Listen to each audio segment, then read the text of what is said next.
Hello everyone, this is Jack. Well, in this video I'm going to cover 15 seeds that you can sow and start growing in February. Yes, in February. February is my favorite month to start growing seeds and grow seedlings. Now in this video I'm going to cover certain vegetables you can grow in winter that are cold hardy and frost hardy, and also certain vegetables you can grow in spring, which makes sense to grow them in February, and also certain summer vegetables that take much longer to grow that you must start in February. So let's get started.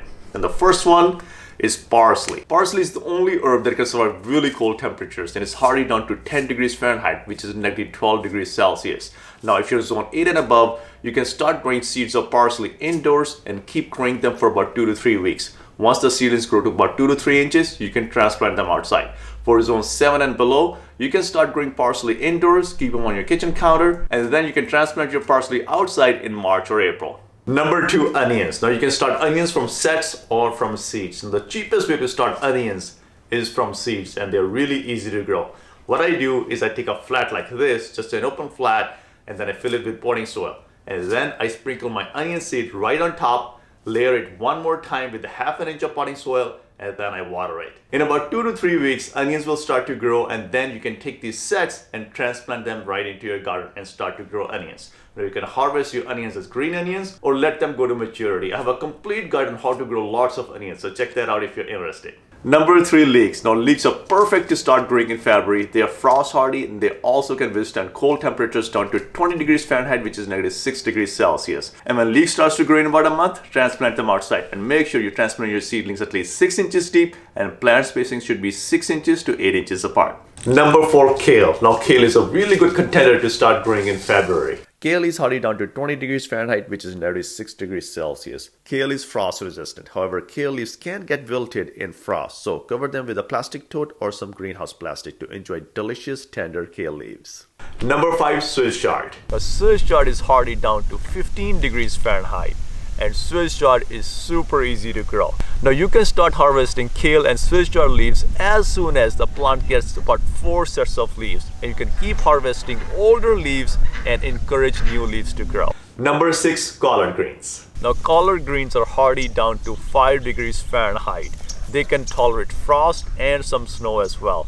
Now kale, Swiss chard, and collard greens are frost hardy, and they can withstand cold temperatures really well, and they're perfect to grow in February. However, you must start them indoors, and when the seedlings get to about 2 inches tall, that's when you transplant them outside. This is because the seeds still need optimal conditions to start germinating and start growing into seedlings. I have a separate video on how to achieve over 97% germination rate, so check that out if you're interested. Number 7, peas. Now peas are my favorite to start growing in January and February, and that's because peas are really easy to grow. And they are very quick to germinate. Pea seeds germinate in about 3 days, and you can have pea seedlings in about 5 days. So if you're a beginner gardener, I highly recommend starting with peas, and you will not fail. Number 8, carrots. Now carrots are also really good to start growing in February. Carrots are also frost resistant, and they are hardy down to 15 degrees Fahrenheit, which is negative 9 degrees Celsius.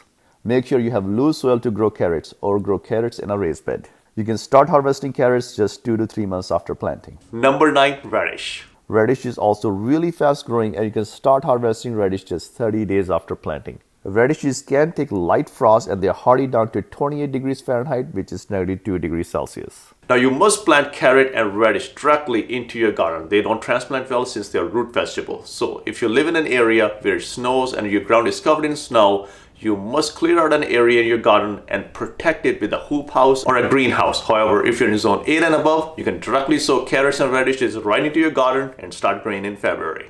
Number 10, cauliflower. Now cauliflower loves cold temperature and is hardy down to 20 degrees Fahrenheit, which is nearly 6 degrees Celsius. So be sure to start some cauliflower seeds in February.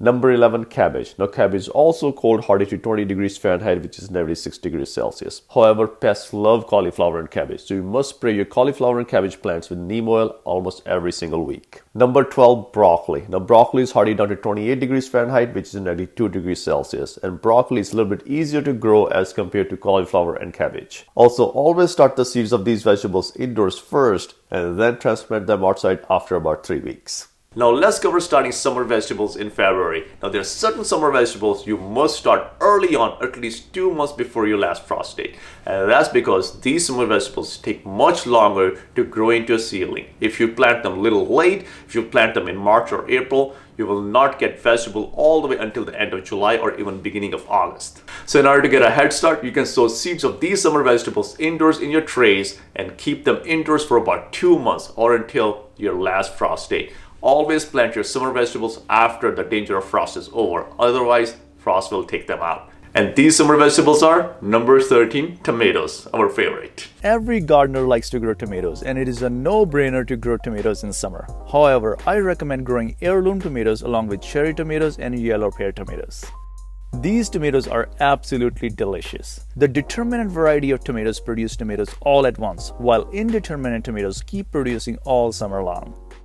Number 14, eggplants. There are many different varieties of eggplants. The two varieties I like to grow are Japanese eggplants and black beauty eggplants. Eggplants grow throughout the summer and keep producing up until fall.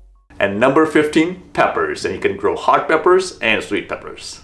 You can start your pepper seedlings in February and transplant them outside after the danger of frost is over. This way the plants can start producing peppers in May and you can enjoy harvesting peppers early on in summer. I made a separate video on vegetable plants you should never buy from a nursery or a garden center. And in that video, I did mention tomatoes, eggplants, and peppers are an exception because they actually take much longer to germinate and start growing into seedlings. So you can always purchase them from nurseries or start them indoors in February so you can have them ready right after your last frost. Now there are certain summer vegetables such as cucumbers, squashes, such as zucchini, pumpkins, and other summer vegetables that you do not want to start early on because they grow really fast and you have to transplant outside in about a week or two right after they start growing into seedlings. So squashes and melons and cucumbers, hold off until March or April to start them indoors, or you can even directly seed them into your garden when the danger of frost is over. I really hope you enjoyed this video and I hope you found the information in this video really helpful. And if you did, consider subscribing and turn on the notifications, and I'll see you in another video.